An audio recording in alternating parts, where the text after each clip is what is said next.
Muy buenas tardes, amigos presentes y amigos televidentes del canal de la Misericordia. Bienvenidos a otra transmisión más directamente desde la Catedral Basílica Santa María la Antigua en Casco Antiguo. Estamos en esta tarde con una transmisión especial en el marco del año de la celebración de los 352 años del traslado de la ciudad de Panamá. Estaremos presentando a continuación este conversatorio Isabel de Castilla, mujer líder y santa, por Monseñor Francisco Javier Acero, de la Orden Agustino Recoleto, obispo auxiliar de la Arquidiócesis de México, miembro de la Comisión Isabel la Católica, por la causa de beatificación de la reina. Vamos a dejarles a continuación con la presentación del arzobispo de Panamá, Monseñor José Domingo Ulloa Mendieta.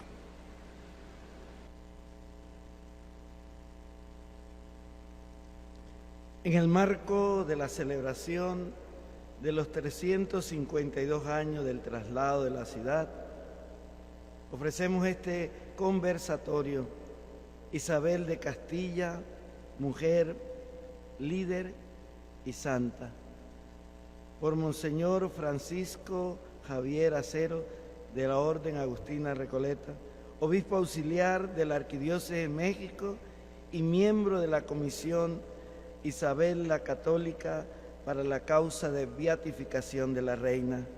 Monseñor Francisco Javier Acero Pérez, mexicano nacido en Valladolid el 29 de noviembre de 1973, reside en México desde 1999 y ha ejercido como superior mayor de los agustinos recoletos en México y Costa Rica hasta julio del 2022.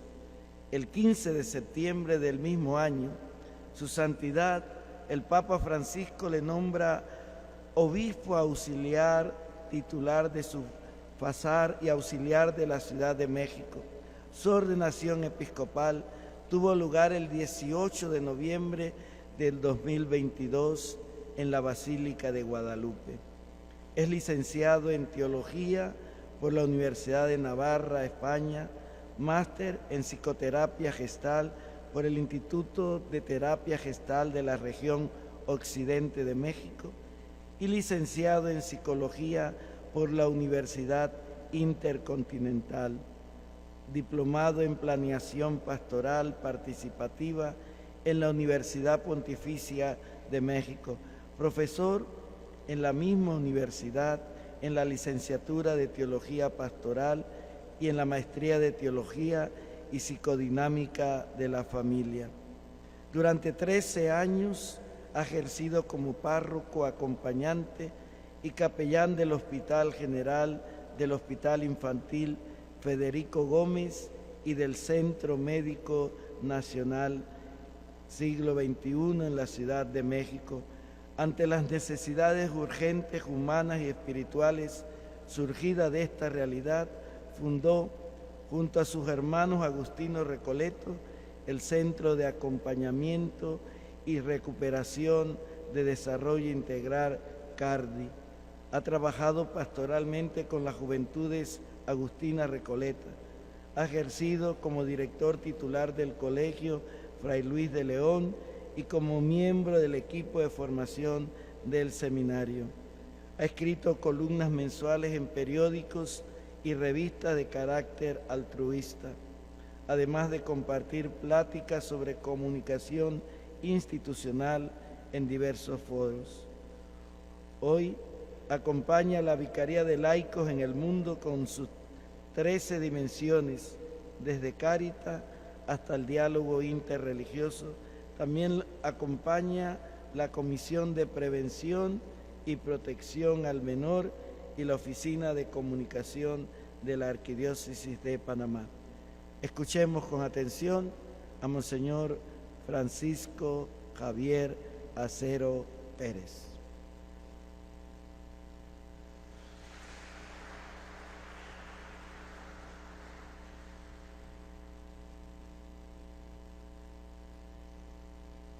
Bueno, en primer lugar, quiero agradecer la invitación al arzobispo de Panamá, Su Excelencia Monseñor Juan Domingo Ulloa, por compartir en esta tierra de encuentro, la figura de una mujer religiosa que supo gobernar un país en una época dura dentro de la Iglesia y también en un cambio de época. Gracias, Monseñor, y gracias también a Javier Mañas García, de la Orden de los Mercedarios, tan preocupado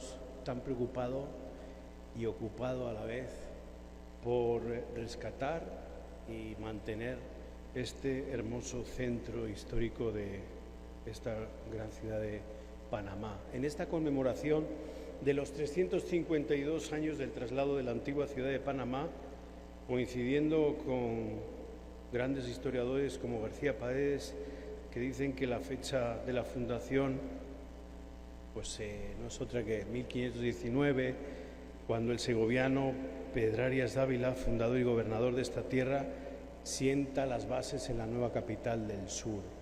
Siempre vamos a estar con esto de las fechas y las discusiones entre uno y otro. Lo bonito es que conmemoramos y hacemos memoria. Cuando hacemos memoria podemos proyectar el futuro y la memoria nos ayuda a tener identidad de lo que somos y tenemos. Hoy, en este día, recordamos a una gobernante genial por su figura y también por su santidad. En un momento en que pues existen otra clase de política y de gobernantes, tenemos que rescatar también y hacer memoria de estas figuras de dentro que son parte de la primera evangelización y que pues han quedado quizás en la biblioteca, en los archivos de historia, han quedado incluso en los procesos de beatificación como pues ahí encima de la mesa, y que entre todos como Iglesia, sobre todo a Isabel de Castilla, le tenemos que honrar pues su figura, su genialidad como mujer y sobre todo su santidad. Es hija del rey Juan II de Castilla, de su segunda esposa Isabel de Portugal. Apenas esta reina que aquí tenemos llega a conocer a su padre, fallecido en 1454. Sus primeros años transcurren en una villa, hoy pues un pueblecito llamado Arévalo, en Ávila, cerca de Madrid, en compañía de su madre y de su hermano el infante Alfonso. La instrucción de la entonces infanta Isabel estuvo siempre a cargo de un gran fraile, Fray Martín de Córdoba, su preceptor, bajo la supervisión de Gonzalo Chacón. Existen pocos datos acerca de la educación que pudo recibir durante su infancia. Si bien se sabe que el latín, que era una lengua de la cultura y de la diplomacia de Europa de finales del siglo XV, lo aprendió en la edad adulta gracias a los buenos oficios de Beatriz Galindo, apodada la Latina. El matrimonio de esta mujer, de la ahora princesa Isabel con Fernando, príncipe heredero de Aragón, se celebró en Valladolid, un 19 de octubre de 1469. Este matrimonio pues tuvo sus dimes y diretes, porque bueno, pues antes esto de los matrimonios no es como ahora, ¿verdad? Aquí hay un profesor de Derecho que nos puede dar clase de esto, pero en resumidas cuentas, Isabel, desde que conoce a Fernando, ella tiene esa intuición femenina de decir, este va a ser mi esposo, y al final lo logra. Esto nos habla de una mujer llena de convicciones. Se le intenta hacer matrimonios con otros príncipes y al final consigue este matrimonio en lo que es un palacio en Valladolid, de manera un poco secreta, y al final pues logran este matrimonio. Se proclamó Isabel como reina de Castilla en Segovia un día después del 13 de diciembre de 1474, tras la muerte de su hermanastro Enrique IV.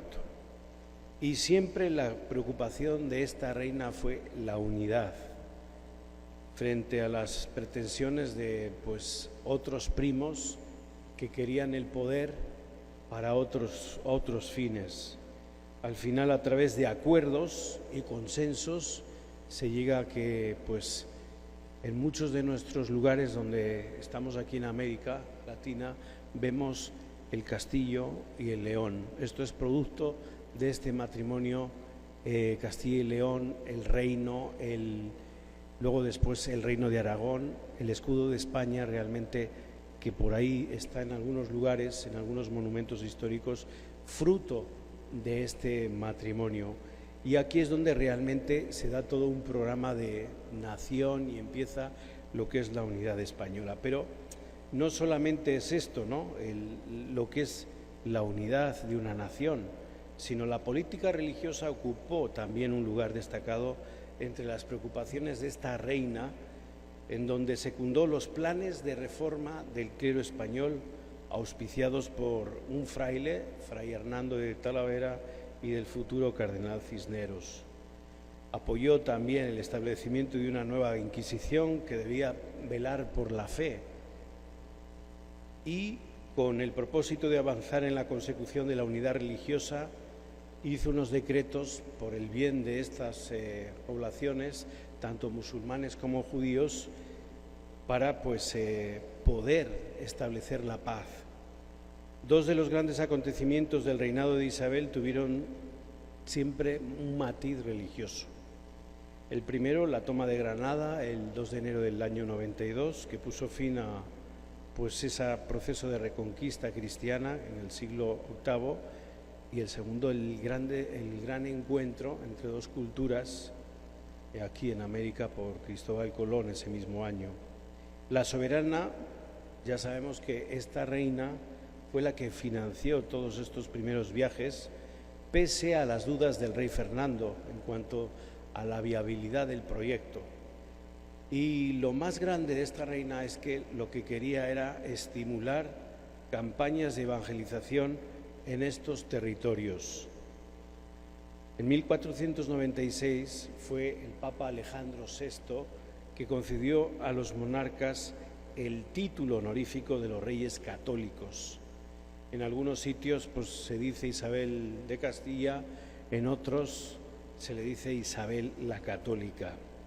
Por último, sí quisiera destacar, porque esto es importante para nosotros, en el ámbito cultural es de notar que Isabel de Castilla se mostró sensible a las corrientes propias del humanismo, un humanismo que se llama en ese entonces renacentista, y protegió las carreras de algunos destacados intelectuales de fines del siglo XV. Así tenemos a Elio Antonio de Nebrija, que dedicó el prólogo de su gramática de la lengua castellana a la reina. También está Pedro Mártir Angleria, Lucio Marineo Sicuro, o los hermanos Antonio y Alejandro Geraldini.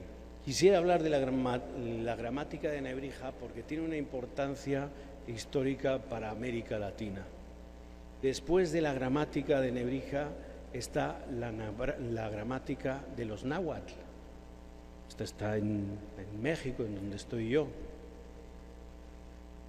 Vamos a decir en mi tierra, porque ya llevo, ya con este año, ya llevo más años en México que en España.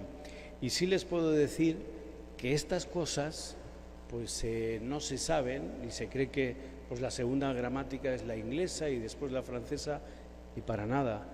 Los frailes, ante esta influencia de esta reina y ante esta creatividad de Antonio de Nebrija de hacer y reunir todo lo que hablamos, la gramática de la lengua castellana, los frailes allá en México hacen esta gramática náhuatl que hasta el día de hoy nos llega.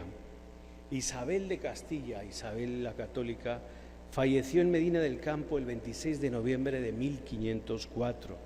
Los restos de la soberana reposan junto a los de Fernando el Católico en la Capilla Real, aneja a la Catedral de Granada. Su sucesora en el trono de Castilla sería su tercera hija, Juana, convertida en la heredera de la corona tras las muertes sucesivas de los príncipes Juan e Isabel y del hijo de esta última, el infante Miguel de Portugal. Claro, hablar de la historia, como digo, es hablar. Esta mujer, brevemente he esbozado lo que es la vida. Hablar de esta mujer en este tiempo, probablemente algunas cosas chocarían. Tenemos que contextualizar pues a este personaje histórico, y desde el proceso de beatificación y canonización es lo que se ha hecho, ¿no? A través de grandes historiadores españoles y también de aquí de América Latina, lo que se ha hecho ha sido un esbozo al detalle de quién era esta persona. Desgraciadamente, aunque lo hablaré después, lo de la leyenda negra, pero antes de hablar del aspecto de mujer, quiero insistir en que hay personajes que se han ideologizado. Y hablar de Isabel de Castilla puede ser hablar de ciertas ideologías políticas e incluso de una leyenda negra en donde a nosotros nos devastaron todos nuestros territorios, nos pisotearon y nos machacaron. Esa es una leyenda negra que existe y que para nada es cierta. Hablemos del sistema de gobierno que proporcionó Isabel, la católica Isabel de Castilla, un sistema de gobierno virreinal, en donde aquí se tenían los mismos derechos y deberes que un ciudadano español. Esto no es una colonia, y por ahí hay carteles que ponen en el tiempo colonial. Esto no es correcto, pero nos lo han metido muy bien, y con perdón, los gringos y los franceses. Y nos lo han metido ideológicamente y nos lo hemos creído. Esto es un virreinato, y esto es la genialidad de una mujer líder y gobernante. No quiere que tengan los diferentes derechos, sino que sean los mismos.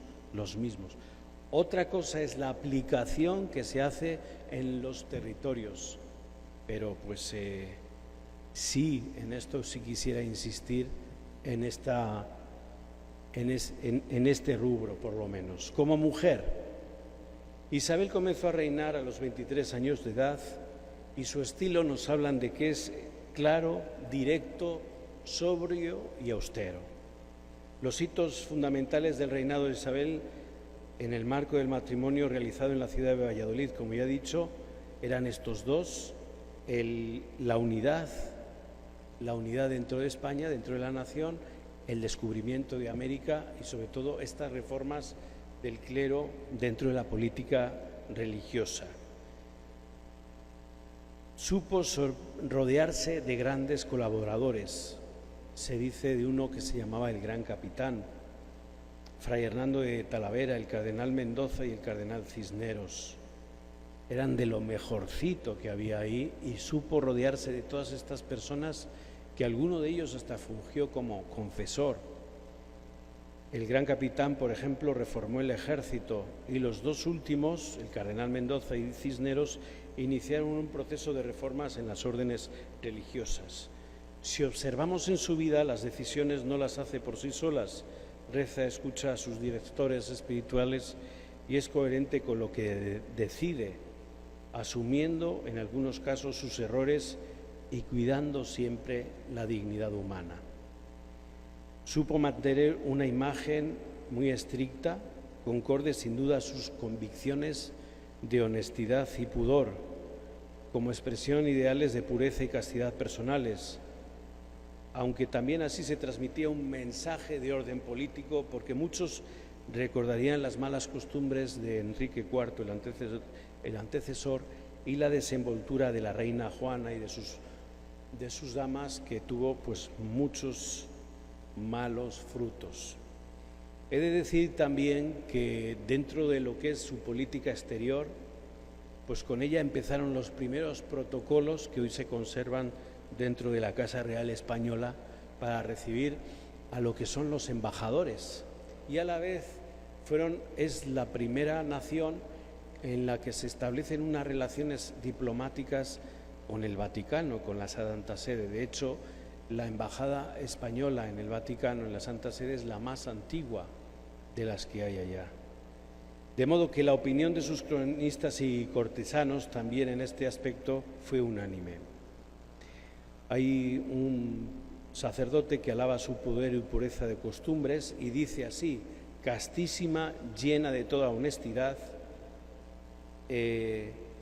enemiga de palabras y de muestras deshonestas. Cisneros, que fue su confesor, alaba su pureza de corazón. Un alemán, en el relato de su viaje facilita el detalle que sin duda le fue comunicado en la corte de cómo la reina tenía la costumbre de dormir con las damas en su cámara y más adelante con sus hijas cuando el rey estaba ausente para evitar cualquier género de murmuraciones. De nuevo está el recuerdo de lo que era su antecesor. Hay un biógrafo, el doctor Luis Suárez, historiador, que nos narra que era una mujer entregada con sus hijos y preocupada y ocupada por su familia. Mujer. La leyenda negra, quisiera en este momento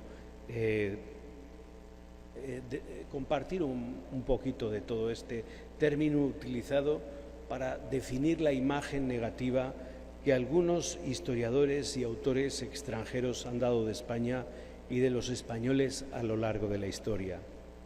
Esta idea proviene de estereotipos y prejuicios sobre los españoles, fanáticos, violentos y despóticos, incluso de una visión distorsionada de la realidad y muy poco precisa de España y de los españoles, que además aumenta en este tiempo de crisis y de cultura de la fragmentación, dentro de un contexto de rivalidad política y religiosa con otros países europeos. El sentimiento hacia los españoles y los años más intensos de propaganda antiespañola fueron los siglos XVII, XVIII, y como muy bien hay algún historiador que dice que haciendo acopio de pruebas y escritos difamatorios contra España comienzan antes en Italia durante la Edad Media. La Italia prerrenacentista, debido a las tensiones que había entre la corona española, la corona en concreto aragonesa y algunas ciudades estado-italianas.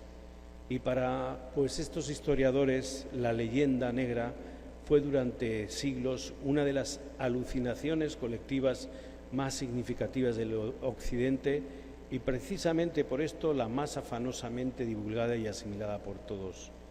Hay un catedrático de la Universidad de Granada, catedrático de Historia de América, que observa que más tarde, con la conquista de América, que como toda empresa humana tiene sus luces y sus sombras, la leyenda negra toma en esto una dimensión y se convierte en una dimensión más profunda y se convierte en un campo de batalla también para otras potencias mediante el descrédito de lo hispano.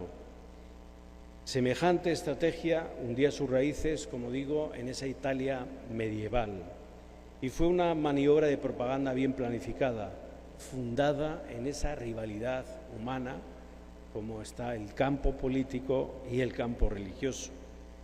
Nadie discute con los hechos y certezas que tenemos el éxito que tuvo el Imperio Español, España en concreto, a la hora de llegar a América y también a Filipinas. Como hoy podemos hablar, si hablamos del acontecimiento guadalupano, por ejemplo, tenemos que hablar del trabajo que hicieron los primeros misioneros al llegar a Nuevo México. Es un trabajo que es de misión en un momento también de guerra, de convulsión, de encuentros y encontronazos dentro de lo que es la historia de México y la historia de la Iglesia naciente mexicana. Y a la vez esta historia se mezcla y empieza a hacer una nueva historia, no solamente en México, sino todo en Hispanoamérica, a través de la Virgen Morena del Tepeyac. Porque nuestra Virgen, como nuestras raíces, son mestizas y esto no lo podemos negar.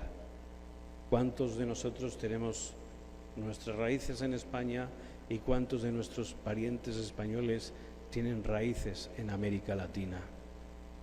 Nuestra identidad no la podemos cortar, al contrario, debemos de estar orgullosos de lo que pasó. Esto es una mezcla y fue una mezcla pacífica, algo que no ocurre en otros sistemas como es el sistema colonial inglés y no digamos el francés.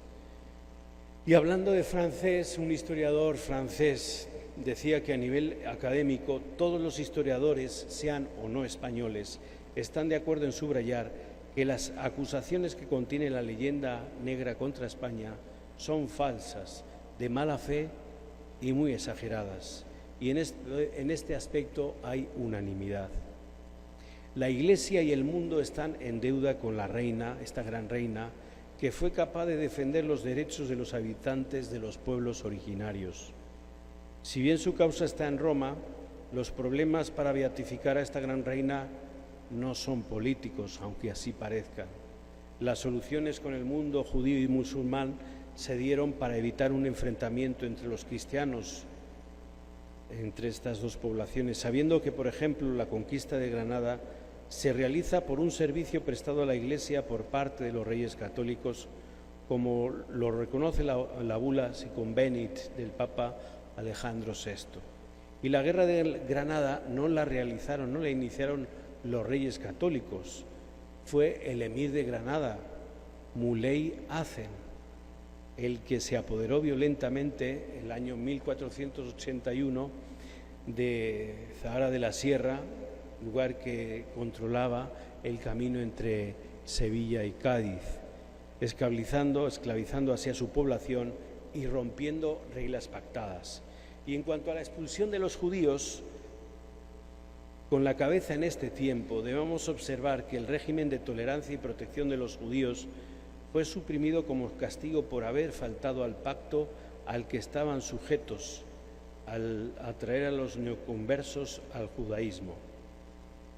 José Javier Esparza es un historiador que recuerda que España fue la última en hacer esta expulsión y pudieron vender aquí en España, y esto hay que recalcarlo, fue muy pacífico y fue muy acordado porque ellos pudieron vender sus bienes antes de marchar.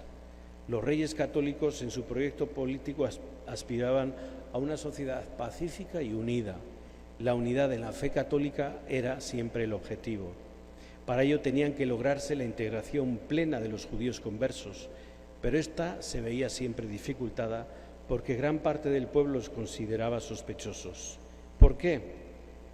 Por su proximidad a los judíos observantes, de manera que había que deshacerse de estos si se aspiraba a una integración total de los conversos. Por otro lado, las sospechas populares se traducían a un estado permanente de tensión civil. Mujer líder. Elegir a los hombres con talento y fiar brevemente en ellos, decía Isabel la Católica. Su vida es un modelo de liderazgo en un tiempo y lugar donde la mujer jugaba un papel muy secundario en todos los niveles sociales, pueblo, nobleza y realeza. Una de las, vamos a decir que de las dificultades que había en el matrimonio con Fernando es que ¿quién iba a reinar? Si él, porque era pues hombre, o ella como mujer.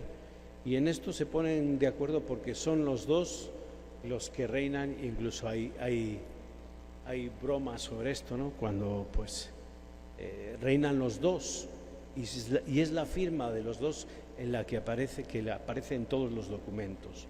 Bueno, las características de una líder como Isabel de Castilla en este siglo XXI. Una capacidad para servir. La primera característica del líder es desear el liderazgo y sentirse capacitado para él. La subida al trono de Isabel es un verdadero asalto al poder, victoria sobre el reino, sobre Portugal y sobre las aspiraciones de su propio marido.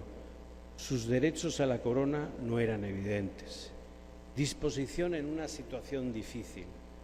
La aristocracia castellana, creada por las mercedes enriqueñas de Enrique IV, quería seguir controlando el Estado.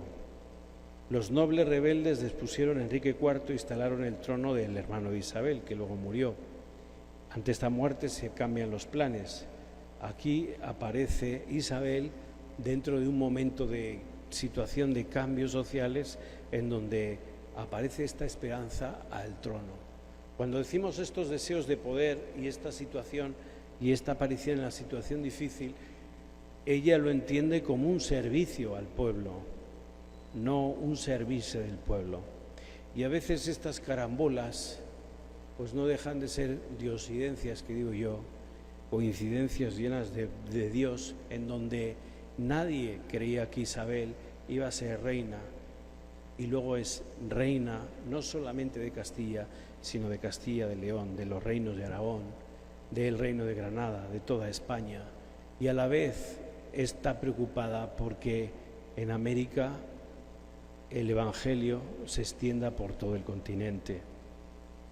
Aprovechar oportunidades respetando la institución, forzado por los nobles en un pacto en un lugar de España, se reconoce a Isabel como heredera, y esto al final, pues dentro de la historia y de la historia que nos toca aquí vivir con la evangelización, cambia y demuestra un profundo sentido político. No se prestó a ninguna acción del anterior rey, sino ella lo que hizo fue siempre respetar y ubicar la corona donde estaba. Con visión estratégica, leal a la corona, a los derechos al trono, Isabel supo preparar su futuro y vivió su presente. El fundamento jurídico de sus derechos como princesa heredera y también pues el momento que le tocaba estar como reina, esto pues ella lo esperó pacientemente con la muerte de su hermanastro. Acciones integradoras. Desde niña Isabel ya estaba comprometida con Fernando. Enrique quiso casarla con nobles castellanos y portugueses para alejarla del trono de Castilla. De todo se pudo evadir Isabel para casarse finalmente con Fernando y, como decíamos anteriormente, en secreto. Y se casó en secreto para evitar otra guerra y para evitar un estado, vamos a decir con el lenguaje de hoy, de excepción. Al final todo se pudo arreglar siempre con una intuición femenina y con muchas conversaciones y mensajes a unos y a otros, desde el Papa hasta los mismos nobles que la rodeaban. Tomar decisiones, actuar y anticiparse. Isabel tenía todo pensado, no pierde un solo día y prepara una ceremonia sencilla y espectacular, creando una situación irreversible. En Segovia se hacen grandes banderas, lo que conocemos como pendones, por Isabel, reina, y por don Fernando como legítimo marido, y llevar la iniciativa.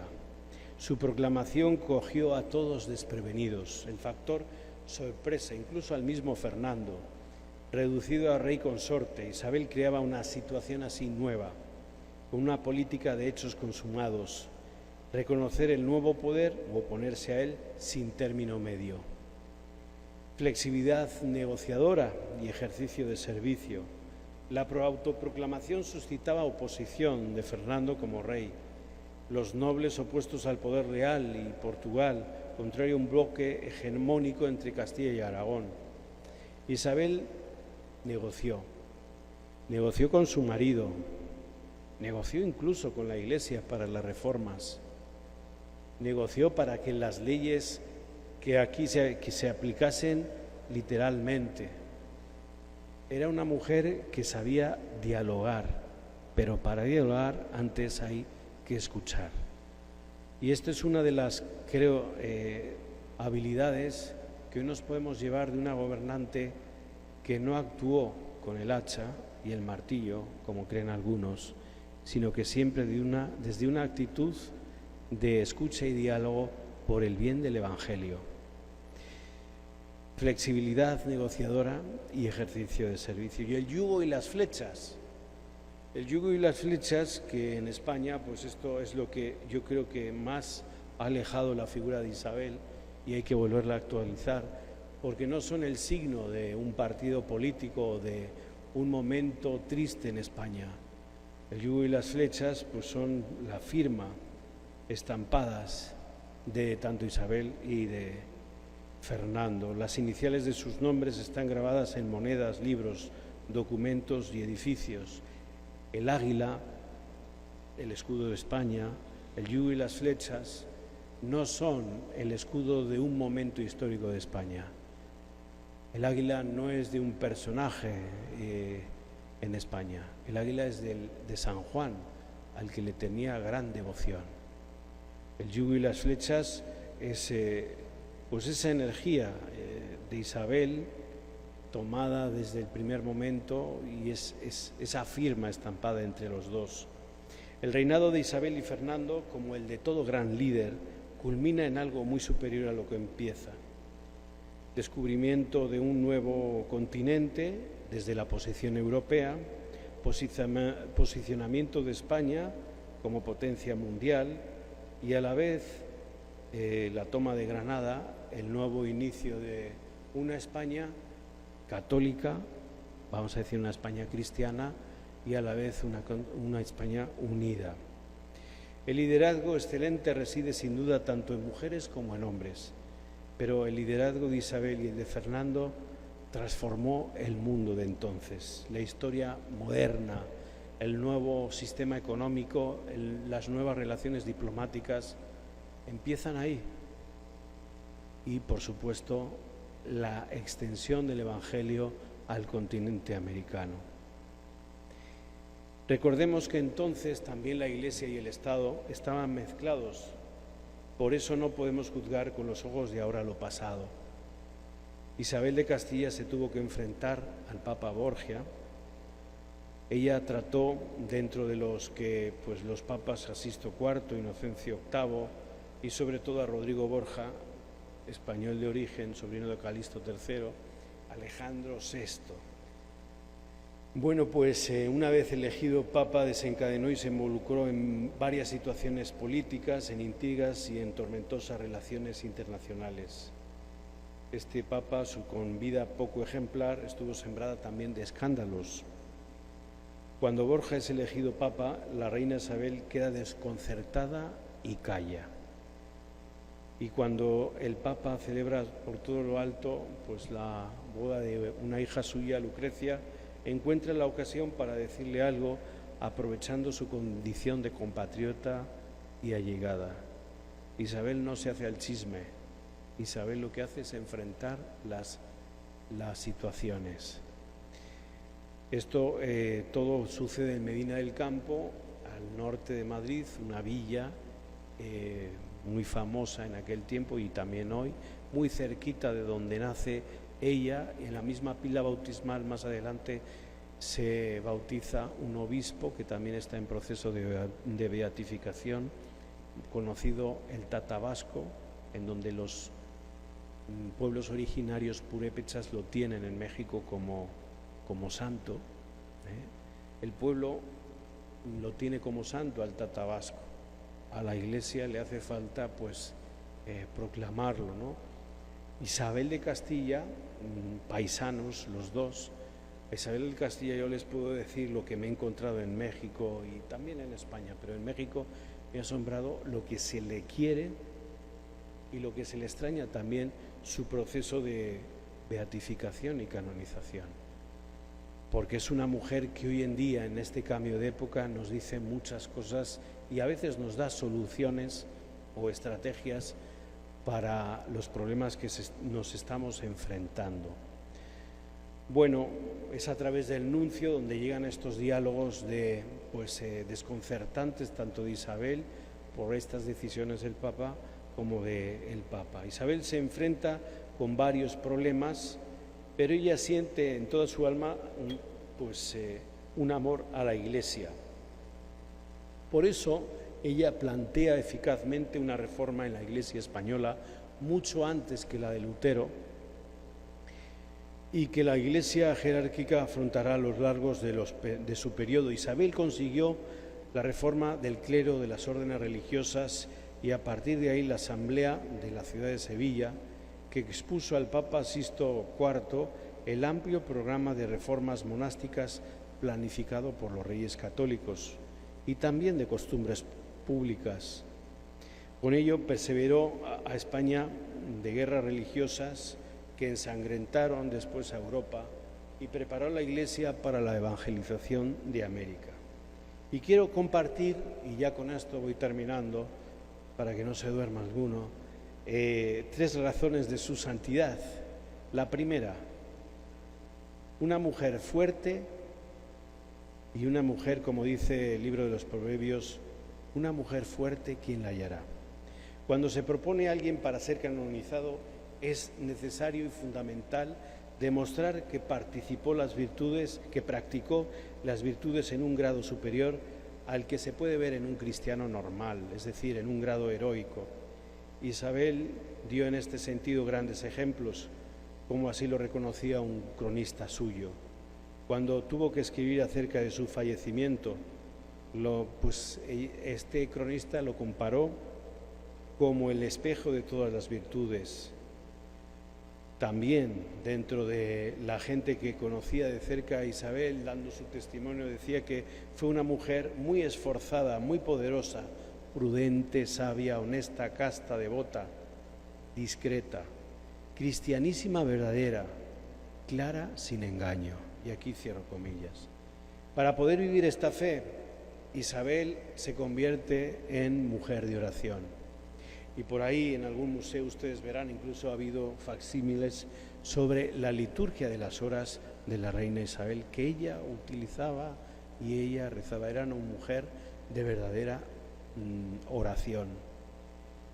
Un gobernante pues siempre tiene alrededor siempre asesores, y esto es muy bueno, porque tiene que escuchar para una decisión. Pero también las decisiones se tienen que hacer para nosotros como católicos delante del Santísimo y desde la oración, contemplando. Pues así lo hizo Isabel, contemplando, escuchando y decidiendo. A pesar de la carga que implicaba gobernar todo un reino tan extenso y complejo, ella reservaba largos ratos del día a la oración, pues como recogió el capellán de los reyes, Lucio Marineo, llegó a ser como un sacerdote entregado al culto de Dios, de la Virgen, de los santos, rezando las horas canónicas como los sacerdotes y otras muchas devociones y oraciones particulares. Como digo, entre los santos a los que la reina guarda especial devoción se encuentra San Juan Evangelista y San Francisco de Asís. El primero es considerado como su especial abogado y tan vinculado se sintió a este apóstol que no dudó en tomar su símbolo, el águila, como suyo propio. El segundo es también para ella su especial padre, abogado y referente. Y es que Isabel tuvo una especial afinidad por la espiritualidad franciscana, la cual irá calando en ella hasta pedir ser enterrada con el hábito de la orden. Segunda razón, el trato caritativo hacia su familia, cercanos y personas en situación de pobreza y vulnerabilidad. Dice el libro de los Proverbios que su marido se fía de ella, pues no le faltan riquezas. Una madre preocupada por sus hijos, a los cuales dio la mejor educación posible por lo que se esperaba de cada uno de ellos. Sin embargo, aquí es donde tuvo que mostrarse como una mujer de carácter para afrontar las penas que le trajeron. Tuvo que enterrar a 2 hijos, su primogénita Isabel y su heredero el príncipe Juan. Comprobó que su hija Juana, la que debía suceder en el trono, daba muestras de que podría haber sacado algún rasgo de inestabilidad mental, ya que esto también se había mostrado en la propia madre de Isabel, Isabel de Portugal. A pesar de esto, supo mostrar cuidado para todos sus hijos, estuvieran o no presentes. 2 ejemplos de esta sensibilidad se encuentran en su testamento. Quiso que su primogénita fuera enterrada en Granada para estar cerca de ella, aunque al final no se hizo, y mandó que a su hijo Juan se le construyera una sepultura de alabastro. Esto último es muy interesante si se tiene en cuenta que para su entierro ordenó que se preparara una sencilla tumba lisa en el suelo, sin más adorno que una simple inscripción. Isabel mostró aquí que sus virtudes, como la austeridad, fueron fruto de un trabajo de años que terminaron por mostrarse en todo su esplendor en el momento de su muerte. Y la tercera razón, el papel preponderante, el papel para la evangelización de nuestro continente. Dice el libro de Proverbios: abre sus manos al necesitado y tiende sus brazos al pobre. Una de las razones para canonizar a Isabel tiene que ser y tiene que ver justamente con esta idea de promover la evangelización. Que quede claro que no era conquistar este territorio y abusar de ellos, los habitantes de este territorio, era evangelizar, extender el evangelio a todo nuestro continente. Cuando la reina dio su licencia y ayuda a Cristóbal Colón en su empresa, no pudo imaginar que cuando iba a tener en sus manos el destino de todo un continente, aquí es donde Isabel mostró de manera clara cómo veía a sus súbditos y cuál era el espíritu que inspiraba sus acciones a la hora de gobernar. Cuando volvió Colón, regresó a España, tras su primer viaje, trajo con él una representación de indígenas con los que se encontró, suscitando muchas preguntas sobre qué política había que emplear con estos extraños. De hecho, luego posteriormente hay una controversia que se llama la controversia de Valladolid, en donde ahí realmente empiezan lo que son, con Isabel la Católica, empiezan los derechos humanos, y luego en la controversia de Valladolid empiezan también lo que son, se refuerza la dignidad humana, y a la vez con ella empieza también lo que es los derechos internacionales, el Tratado de Tordesillas del año 93. Es decir, es una mujer que va abriendo cosas que nosotros estamos viviendo y que a veces no dejamos funcionar, porque el derecho internacional, al final se pusieron de acuerdo dos reinos, Portugal y España, para evangelizar en este continente, pero pues hoy en día vemos que pues los tratados internacionales desgraciadamente se saltan.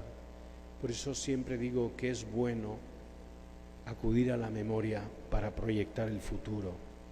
Bueno, entre todas estas misiones, ella tenía claro que había recibido la misión que había sido ratificada desde Roma por petición suya, de procurar, de inducir y traer los pueblos de ellas y convertirlos a nuestra santa fe católica. Así es como dice, como recogió en el codicilio que firmó días antes de su muerte. Eso también implicaba algo fundamental, y era reconocer a los pueblos originarios como seres humanos, iguales que a los que vivían en sus dominios peninsulares, y así tratarse como tales.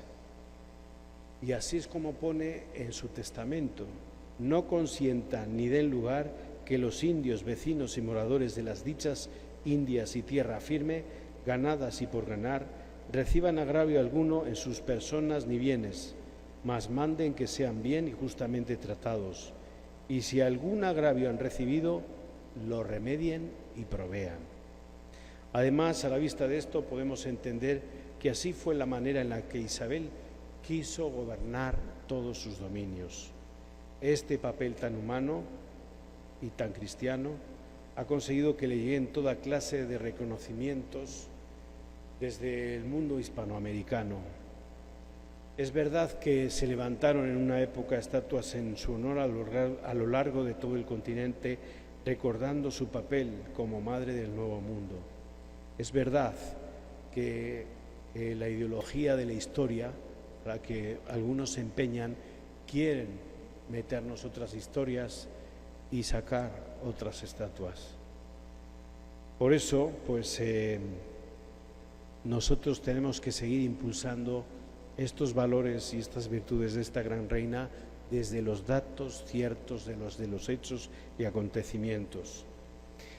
No es sorprendente que entre los principales animadores de su canonización haya tanta gente de América, de Hispanoamérica, y todo empieza en el siglo pasado, en el siglo XX, el año 57, por una mujer que solicita que se beatifique, que se canonice a Isabel, y lo solicita al Papa Pío XII, una mujer argentina.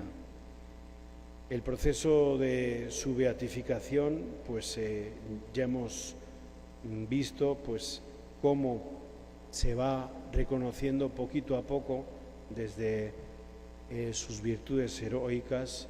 No obstante, el testimonio que se da de la reina Isabel en 1505, un año después de su muerte en Roma, se celebran funerales solemnes por su eterno descanso y pues se hacen también varios sermones en la ciudad de Roma en torno a la reina Isabel. Pudiera parecer que como el impulso a la causa de canonización no llegó hasta el siglo XX, se perdió la conciencia de su santidad después del fallecimiento de los que la conocieron. Sin embargo, hay testimonios muy interesantes que muestran lo contrario, como por ejemplo el obispo beato de Tlaxcala y de Osma, Juan de Palafox, en el siglo XVII. Él no duda en comparar a Isabel nada menos que con una de las grandes místicas, Santa Teresa de Jesús, pues llega a decir que si la santa hubiera sido reina, fuera otra católica, doña Isabel, y si esta esclarecida princesa fuese religiosa, fuera otra Santa Teresa. Y luego después hay un historiador en el siglo XIX, en la historia de España, que escribe sobre Isabel y hace unas opiniones muy buenas sobre esta gran reina. El rey, dice, el rey Fernando es grande, pero la reina eminente. Tendrá España príncipes que igualen o estén a Fernando. Vendrá su nieto rodeado de gloria. Pasarán generaciones, dinastías y siglos antes que aparezca otra grande como Isabel. Y en esto se coincide con otros testimonios. Fue un obispo en el lugar donde murió, Valladolid, Medina del Campo, Valladolid. Fue un obispo, el arzobispo, entonces don José García Goldaraz, arzobispo de Valladolid, abrió el proceso de canonización el 23 de mayo del año 58.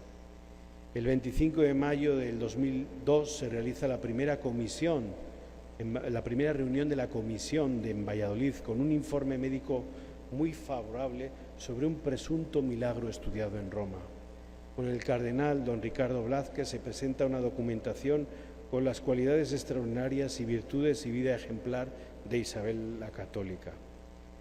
De su manera de gobernar como matrimonio podemos destacar que se ganó el crédito, el respeto, la lealtad en términos objetivos por la personalidad y seguridad de la reina, y porque también Fernando, como rey, se dejó guiar por ella.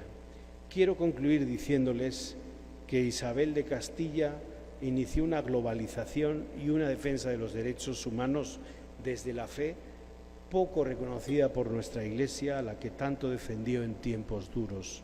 Su gran humildad destaca en anécdotas como la de querer poner en Granada a la ciudadela fortificada de Santa Fe el nombre de Isabela, a lo que ella se opuso rotundamente.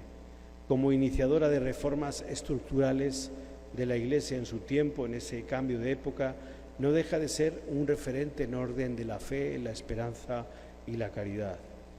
En su muerte pide en el testamento austeridad en su entierro, dotación para cera y misas en sufragio por su alma, así como para limosnas y vestidos para pobres. Que su mortaja, dice, sea el humilde hábito franciscano y su sepultura una lápida en el suelo llano en el monasterio de San Francisco de la Alhambra de Granada, mientras se edifica la capilla real en dicha ciudad.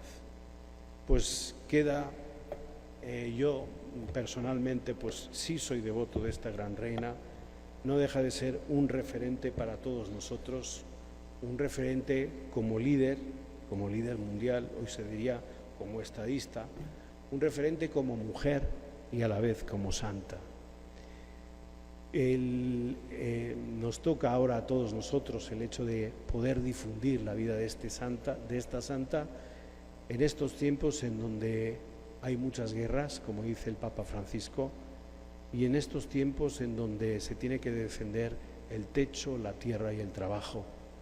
Isabel de Castilla, en su tiempo, hace muchos siglos, lo defendió en España y en Hispanoamérica.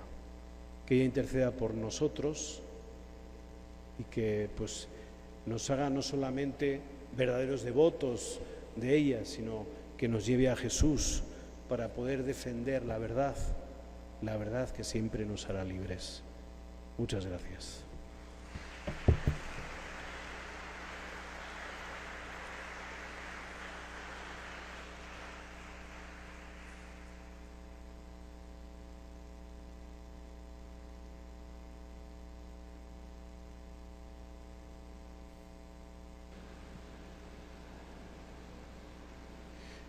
Bien, queridos amigos televidentes del canal de la Misericordia, de esta manera hemos culminado esta participación de Monseñor Francisco Javier Acero, obispo agustino Recoleto, de auxiliar de la Arquidiócesis de México, miembro de la Comisión Isabel la Católica, por la causa de beatificación de la reina Isabel de Castilla. El título de esta conferencia: Isabel de Castilla, mujer, líder y santa. Interesante, queridos amigos televidentes, este recuento, esta información, esta conferencia que nos ha dictado este obispo auxiliar de México.